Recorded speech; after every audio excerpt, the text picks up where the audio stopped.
오늘은 에스더 2장 19절에서 23절입니다. 에스더 2장 19절에서 23절 말씀을 교독하시다가 합독하시도록 하겠습니다.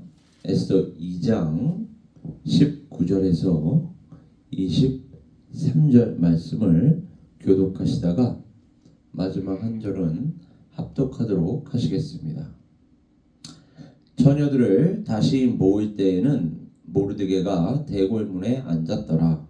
에스더는 모르드게가 명령한 대로 그 종족과 민족을 말하지 아니하니 그가 모르드게의 명령을 양육받을 때와 같이 따름이더라. 모르드게가 대궐문에 앉았을 때에 문을 지키던 왕의 내시 빅단과 데레스 두 사람이 원한을 품고 아하수에로 왕을 암살하려는 음모를 꾸미는 것을 모르드게가 알고 왕후 에스더에게 알리니 에스더가 모르드게의 이름으로 왕에게 아뢰는지라. 조사하여 우리 다 같이요. 조사하여 실증을 얻었으므로 두 사람을 나무에 달고 그 일을 왕 앞에서 궁중일기에 기록하니라. 아멘. 오늘은 에스더 2장 19절에서 23절 말씀을 중심으로 모르드게를 위한 하나님의 섭리. 우리 1장에서는 하나님의 섭리 자체에 대해서 이야기하지 않았습니까? 그 당시의 시대적 상황, 특히 그 당시에 가장 강력한 제국이었던 그 페르시아, 성경 말씀 속에서는 바사와 메대의 왕, 절대 그 군주까지도 하나님께서 그 모르드게와 에스더를 통해서 당신의 민족 유대인들을 어떻게 구원하시고자 그들을 이끄셨는지, 그들에게 무엇을 허락하셨는지를 우리가 함께 나누었다면, 이제 본문 말씀 에스더 2장부터는 그 하나님께서 직접적으로 사용하시는 사람들이 전면에 등장하기 시작했는데, 지난주 그리고 그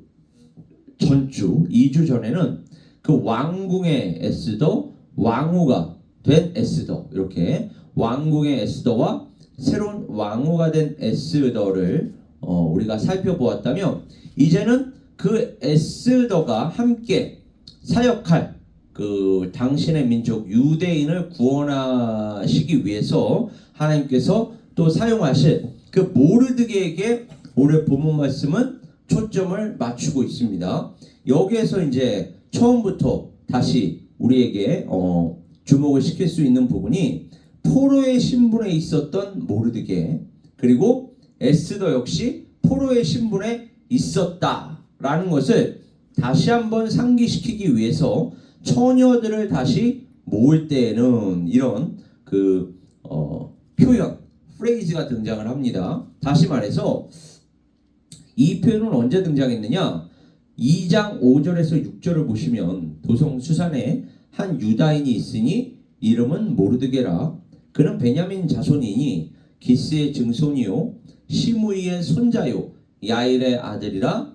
전에 바벨론 왕 느부갓네살이 예루살렘에서 유다 왕 여고냐와 백성을 사로잡아갈 때에 모르드게도 함께 사로잡혔더라. 이 부분을 다시 한번 우리에게 상기시켜주고 있거든요. 그리고 그 모르드게와 함께 모르드게가 양육했던 누구요?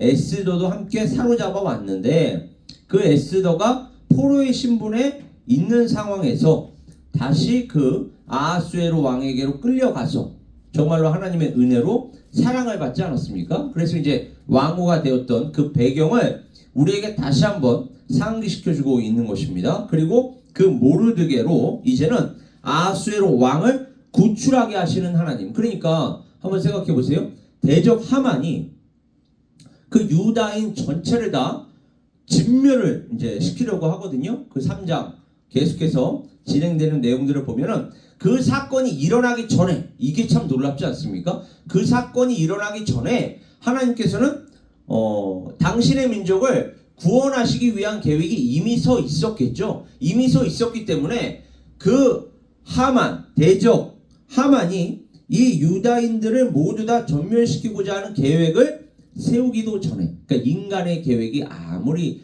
서 있어도 하나님의 계획 안에 있다라는 것을 우리는 분명히 알아야 합니다. 그러니까 하나님께서 이미 다 그 모든 계획을 합력시켜 선을 이루시기 위해서 먼저 모르드게로 그 아하수에로 왕을 구출하게 하시는 거예요. 그러니까 고대에는 사실 나라의 대소사가 성문주의의 광장에서 이루어졌습니다. 다시 한번요. 고대에는 나라의 대소사가 성문주의의 광장, 이 광장이라는 게 영어로 얘기하면 스퀘어거든요. 스퀘어에서 일어났습니다. 그래서 이제 스퀘어라는 말 자체가 그 당시에 큰, 또 물론 작은 얘들도 포함해서 큰 얘들이 거기에 모여서 회의를 통해서 결정이 되었거든요. 그러니까 이게 이 미국으로 얘기하면 타임스퀘어 이런 데가 과거에는 굉장히 정치적으로도 중요했던 장소라는 것을 우리가 알 수가 있는 거죠. 고대에는 나라의 대소사가 이렇게 성문주의의 광장에서 이루어졌다. 성문. 왜요? 성문을 통해서 적들이 쳐들어오는 거 아닙니까? 그러니까 적들을 거기에서 늘 방비를 하고 있어야 한단 말이에요. 그리고 방비를 할 때에 그 당시 그 지역의 리더들이 거기에 모여 있었겠죠. 그러니까 거기에 모여서 대소사를 상의했다는 것입니다. 그러니까 대소사가 성문주의의 광장에서 이루어졌다는 점이 고려가 된다면 경비의 책임을 맡았거나 누가요? 모르드게가. 왜요? 지금 모르드게가 어디에 앉아 있었어요? 대궐 문에 앉았더라. 이 말씀을 우리가 기억한다면 이 당시에 모르드게는 경비의 책임을 맡은 사람이었다. 아니면 포로였지만 페르시아의 고위 관리로서 대궐문에 앉아서 직무를 수행하는 사람이었다 정도로 우리가 예상을 할 수가 있습니다. 그러니까 모르드게가 아무리 포로였다 할지라도 영민한 사람이었다는 것을 우리가 알 수가 있죠. 그러니까 세상적으로도 영민한 사람이었다는 것입니다. 왜요? 포로의 신분에 있는 사람이 이러한 관리 직분을 지금 맡고 있기 때문에 아무에게나 맡기겠습니까? 여러분, 영민한 사람에게 이러한 일을 맡겼을 거란 말이에요. 특히 이 경비라는 건 경비 한번 잘못 쓰면 우리 이수희 전도사님도 그렇고 저도 그렇고 군대 다녀오신 분들은 알아요. 보초 한번 잘못 쓰면 큰일 납니다. 가장 중요한 것 중에 하나가 보초예요. 경비입니다. 왜요? 그게 뚫리면 다 죽는 거기 때문에 그래요. 그러니까 경비라는 건 아무에게나 맡기는 일이 아닙니다. 어느 정도 책임감이 있고 또 직분이 있는 자들에게 책임을 맡기는 거예요. 심지어 그러니까 경비의 책임을 맡았거나 아니면 고위 관리였다. 그래서 대궐문에 앉아서 직무를 수행하는 자였다. 왜요? 대궐문에 앉아 있었다는 것은 아까도 얘기했지만 그때 당시에 대소사가 이루어지는 장소였기 때문에 고위 관리였다는 것 또한 역시 우리가 예측 가능한 부분이라 할 수가 있겠죠. 그래서 모르드게가 그 성문에 앉아 있었는데 성문에 앉아 있다가 조금 전에도 제가 얘기했지만 대소사가 거기에서 이루어진단 말이에요. 그렇다면 대소사가 이루어지는 그 분위기를 감지하지 않았겠습니까? 감지를 했을 때에 어떠한 분위기를 감지했느냐? 지금 무슨 일이 일어나고 있구나 라는 것을 지금 모르드게가 감지를 했는데 그것은 바로 무엇이냐? 아하수에로 왕에게 원한을 품은 두 사람이 있었다. 넷이 두 사람이 있었다. 그리고 그 두 넷이가 아하수에로 왕을 암살하려는 음모를 꾸민다 라는 것을 감지했다는 것입니다. 근데 여기서 가장 중요한 게 있어요. 왜 하필 이때였을까에 우리는 의문을 품어야 되는 거예요. 왜 이때 하필이면 이때 두 넷이가 아하수에로 왕에게 원한을 품고 음모를 꾸몄을까? 이들은 악한 일을 꾸몄지만은 하나님께서는 늘 말씀하시죠. 우리 인간의 죄악을 선으로 갚으사. 그러니까 이런 것들도 하나님의 계획 속에 있었다는 거예요. 하나님의 섭리 속에 있었다는 것입니다. 일단 1차적으로 누구를 위해서요? 모르드게를 위해서. 그리고 2차적으로는요.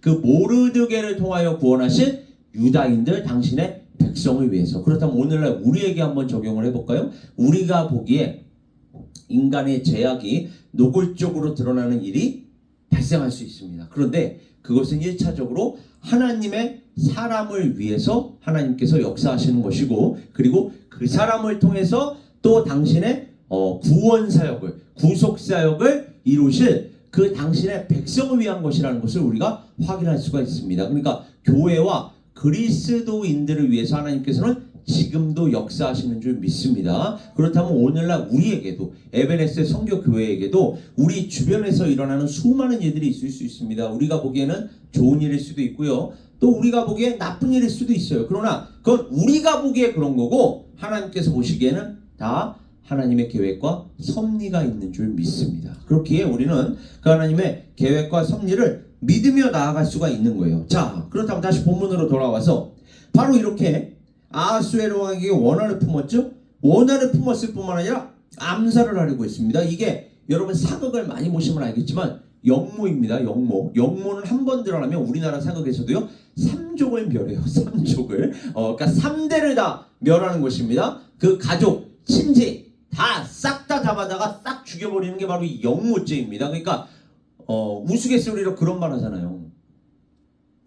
그 외구가 쳐들어왔다. 외적이 쳐들어오면 그들과 싸우다가 죽는 일은 없을 수 있어도 승리하면, 그죠? 역모를 거미다가 사는 일은 거의 없다. 왜요? 역모라는 거는 반역죄입니다. 말 그대로 삼족을 멸하는 왕 입장에서 죄이기 때문에 너무나도 큰 죄였어요. 중범죄였다는 것입니다. 따라서 이러한 것을 꾸민 두 넷이 빅단과 데레스로 인하여, 물론 이것이 지금 누구를 통해서 드러나는 거죠? 모르드게를 통해서 드러나는 거죠. 그러나 만약에 모르드게가 없었다면 위험에 처하는 아하수에로 왕, 그리고 여러분 여기서 더 중요한 게 있습니다.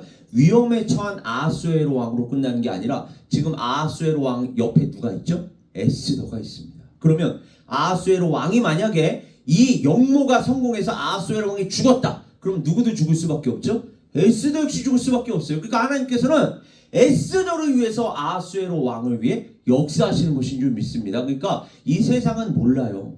이 세상은 하나님께서 지금 오래 참으시는 것을 모릅니다. 사실은 이 세상은 누구에게 감사해야 돼요?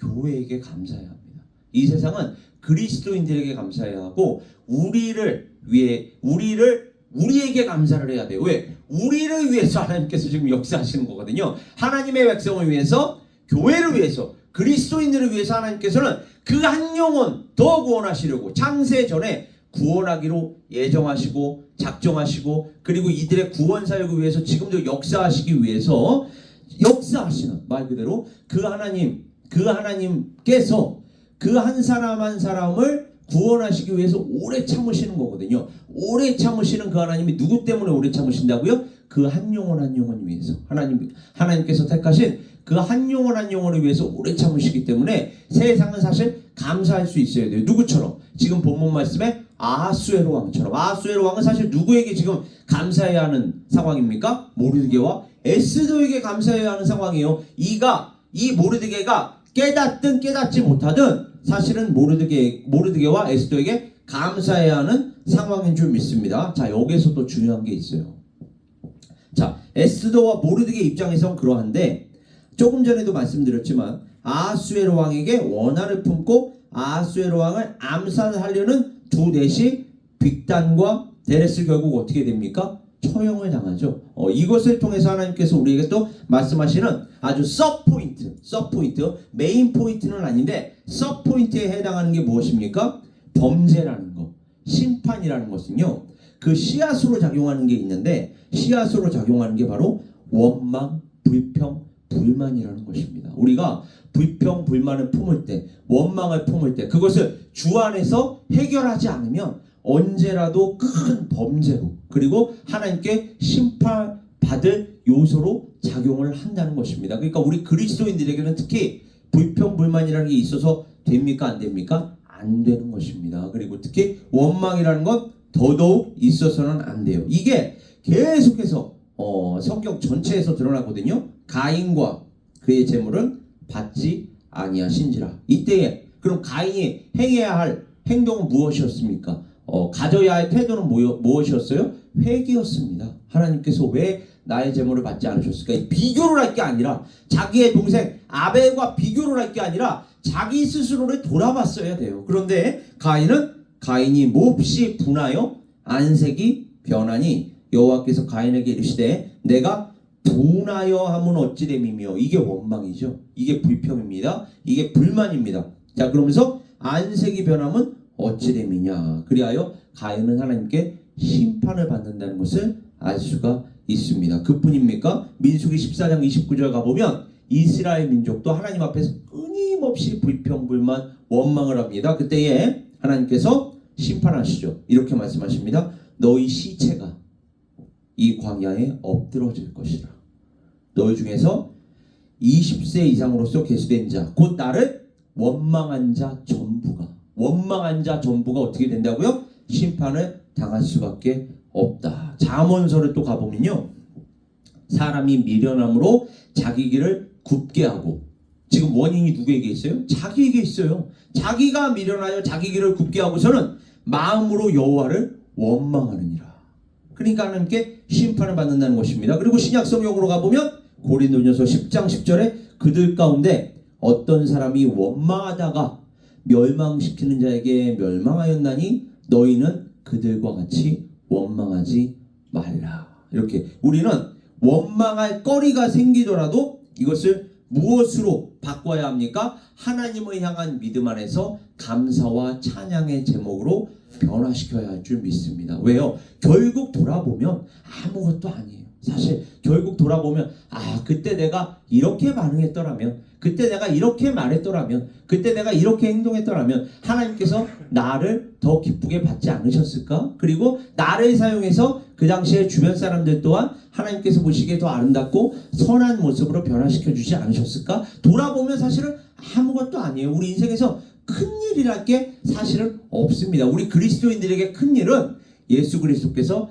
다시 오시는 그 일밖에 없어요. 그러니까 우리가 말로라도요, 큰일 났다, 큰일 날 거 없습니다. 큰일 날 게 뭐가 있어요? 다 지나고 나면 아무것도 아닙니다. 근데 우리는 뻑하면 그냥 큰일 났어, 큰일 났어. 큰일 날 게 없어요. 큰일 날 건 예수 그리스도께서 다시 오시는 그 일밖에는 없습니다. 예수 그리스도께서 다시 오실 그 일을 따라서 우리 그리스도인들은 항상 준비하고 있어야 돼요. 그 지혜로운 처녀 다섯과 미련한 처녀 다섯과 같이 지혜로운 처녀, 그 예화에서처럼 지혜로운 처녀와 같이 예수께서 언제 오실까? 오늘이라도 오실까? 항상 깨어 있어서 기도하면서 말씀 가운데 예배드리는 자로서 하나님 앞에서 하루하루 순간순간을 살아야 할 줄 믿습니다. 그렇다면 원망이란 건 있을 수가 없는 거예요. 원망이 아니라 하나님께서 이러한 일을 나에게 허락하신 데에는 이유가 있겠지. 욥과 같이, 욥이 뭐라 그래요? 이 모든 일에 욥이 범죄하지 아니하고 하나님을 향하여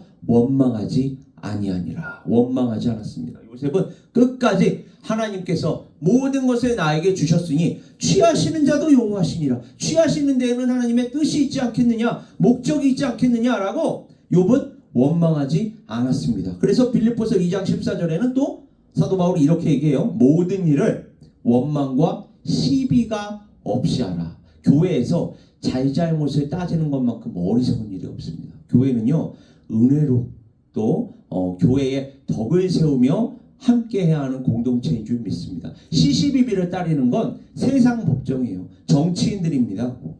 경제인들이에요. 세상에 속한 사람들입니다. 우리는 시시비비를 따질 게 아니라 어떠한 문제가 딱 발생했을 때 이 또한 우리의 책임이구나, 나의 책임, 너의 책임을 따질 게 아니라 우리의 책임이구나. 이 상황 속에서 하나님께서 우리에게 지금 원하시는 게 무엇일까? 하나님께서 우리에게 지금 무엇을 원하실까? 하나님께서 우리로 하여금 지금 무엇을 하기 원하시기에 이러한 상황을 우리에게 허락하셨을까로 우리의 마음과 눈을 돌리고 또 그것을 위해서 함께 기도해야 할 줄 믿습니다. 그리고 이것이 아까 제가 얘기한 종말론적 신앙을 가진 그리스도인들이라면 이와 같이 나타날 수밖에 없다는 거예요. 그래서 형제들아, 서로 원망하지 말라. 그리하여야 심판을 면하리라. 보라, 심판주가 문 밖에서 계시니라. 그러니까 종말론적 신앙이라는 게요, 여러분 너무너무 중요합니다. 오늘이 마지막인 것처럼, 이 순간이 마지막인 것처럼 살아가는 거예요. 그러면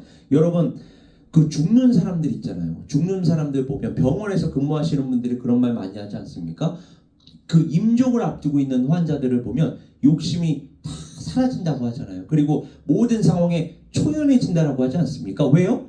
죽음 앞에 서 있기 때문에. 지금 이제 모든 것이 다 의미가 없는 거예요. 그 죽음 앞에서 무슨 의미가 있습니까? 아니 로또에 당첨되면 뭐 할 거예요? 곧 있으면 죽을 텐데 그 돈 싸 짊어지고 갈 겁니까? 그러니까 그런 것들이 다 아무것도 아니라는 거예요. 세상 사람들조차 로또에 당첨되는 거 세상 사람들 뭐라 그래요? 뭐 내가 진짜 죽어도 먹고 죽은 귀신은 대가에 없다는데 아주 그냥 아주 시커 그냥 먹고 죽었으면 좋겠다. 아주 그냥 돈벼락이라도 맞고 죽었으면 좋겠다라고 하지만 실제로 죽음 앞에 닥치면 그게 다 의미가 없는 것입니다. 그러니까 이 종말론적 신앙은 믿지 않는 사람들도 초연하게 만드는 게 바로 이 죽음이라는 거예요. 그렇다면 우리는 예수 그리스도 안에서 새 생명을 받은 자입니다. 그리고 이 몸이 죽으면 결국은 하나님의 나라로 간다라는 확신을 갖고 있지 않습니까? 그렇다면 종말론적 신앙이 우리 그리스도인들에게 우리 교회에게 얼마나 더 강력한 우리 삶의 원동력이 되겠습니까? 또 하루하루를 얼마나 하나님 앞에서 살아가야 할지 우리에게 영적 동기를 제공하겠습니까? 우리는 바로 이와 같은 신앙으로 하루하루를 승리해야 할 줄 믿습니다. 그리고 지금 모르드게는 에스더에게 이와 같이 당부를 해요. 너는 우리의 종족, 너의 종족, 너의 민족을 말하지 말아라 라고 명령을 하거든요. 왜 그러할까요? 위험한 인물이, 이 표현은 위험한 인물이 아하수에로 왕만이 아니라는 사실을 이미 지금 알고 있는 거죠. 후에 그 아하수에로 왕만이 아니라 누가 이제 등장하죠? 대적 하만이 등장합니다. 대적 하만은요, 그리고 그때 당시까지만 하더라도 에스더가 유다인이라는 걸 몰랐어요. 그러니까 이런 거 다 하나님께서 사용하시는 것입니다. 그러니까 너는 우리의 종족, 우리의 민족 아직 말하지 마. 왜요? 위험한 인물이 아하수에로 왕만이 아니야. 분명히 그 배후에 누군가가 있다. 영적으로 지금 하나님께서 나에게 뭔가 감지를 하게 하신다. 그래서 이후에 전개된 이 하만의 유대인 멸절 흉계로부터 자유로울 수가 있었습니다. 대적 하만은 끝까지 몰랐다니까요. 에스더가 오히려 밝히죠. 대적 하만이니다 이러면서 저가 나와 나의 민족을 다 멸절시키려 합니다. 그러니까 이제 아하수에로 왕이 그 모든 상황을 파악하고자 밖으로 잠시 나갔다가 다시 들어와서 그 대적 하만을 처형하지 않습니까? 그러니까 이 모든 상황으로부터 자유롭게 대응할 수 있었던 게 바로 그 모르드게의 지혜, 그리고 그 모르드게의 지혜에 따라 행동했던 에스더라는 것을 우리가 알 수가 있습니다. 여러분, 제가 놀라운 예화 하나 알려드리고 마칠게요. 오늘은 여기까지만 하고 마칠 텐데, 제가 그 교수로서도 지금 사역을 하지 않습니까? 그래서 이제 교과서를 하나 채택했어요. 교과서를 채택해서 자, 이 교과서를 가지고 이제 공부합니다 라고 해서 교과서에 대해서 알려주었습니다.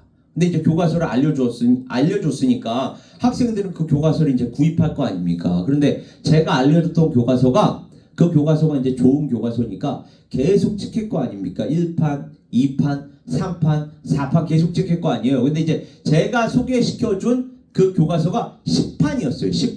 10판이었는데 그것을 이제 정보를 따다가 아마존이나 이런저런 그 웹사이트에서 이제 책을 살 거 아닙니까? 요즘 샀는데 학생분들이 12판을 산 거예요. 12판. 근데 이제 제가 이제 정작 수업을 딱 진행하니까 저는 10판이고 학생들은 12판이니까 돼요, 안 돼요? 수업 내용이 똑같이 진행이 안 됩니다. 12판이라는 건 더 업데이트가 된 거거든요. 그 출판사 측에서 아니면 저자가 더 업데이트를 시켜서 12판을 지금 만든 거거든요. 근데 이제 그 중에 한 학생은 10판 그대로를 샀어요. 그래서 10판을 샀던 학생은 아무런 무리 없이 계속 따라오는데 12판을 산 학생은 안 맞는 거예요. 자꾸 내용이 제가 1페이지를 보고 있으면 그 학생은 2페이지를 봐야 되는 거 얼마나 불편하겠습니까? 그것을 통해서 제가 알 수 있었던 게 뭐냐면 이것을 영적으로 제가 그 학생들이 잘못했다 이거 얘기하는 게 아니라 한 가지 원리를 발견했어요. 이 현상을 통해서 이 현상을 통해서 발견한 거예요. 그러니까 누구에게 잘잘못이 있다라는 거 얘기하는 게 아니라 현상을 가만히 보세요. 예수께서 우리에게 어떠한 말씀을 하셨을 때 그거를 받아들일 때 있는 그대로 받아들이면 아무런 문제가 없습니다. 근데 거기에 약간의 내용 마지막 부분 있죠. 10판이냐 12판이냐 요 마지막 부분만 잘못 들어도 2단이 됩니다. 2단이라는 게 뭐예요? 다르리의 끝단입니다. 끝이 다르니까 너무너무 불편했던 거예요. 수업 내용을 따라오고 있기에. 그러니까 수업 내용만 가지고도 그러한데 여러분 진리라는 건 정말 그 진리를 따라가야만 우리는 생명을 얻을 수 있거든요. 그런데 그 마지막에 가서라도 우리의 생각, 우리의 뜻, 우리의 어떤 의지가 가미된다면 그것은 진리가 아니라 이단이 될 수 있다는 것입니다. 그러니까 우리는 예수님의 말씀 그대로를 따라가야 할 줄 믿습니다. 지금 에스더가 만약에 이제 왕까지 됐는데 이제는 좀 밝혀도 되지 않아? 이제는 종족과 민족 우리가 좀 밝힙시다 삼촌 이렇게 얘기했다면 어떻게 됐을까요 여러분? 그러니까 끝까지 순종했다는 것입니다. 심지어 왕후가 됐는데도 불구하고 자신의 지위와는 상관없이 겸손한 마음으로 항상 유지를 해야 하는 교회 그리스도인들이라는 걸 확인할 수가 있습니다. 우리가 아무리 신앙생활을 오래 하고 성경을 많이 읽고 성경을 많이 공부해도 하나님의 말씀 있는 그대로를 겸손한 마음으로 순종하지 않는다면 문제가 생길 수 있다는 것입니다. 우리는 항상 하나님 앞에서 겸손한 마음으로 하나님의 때가 차기까지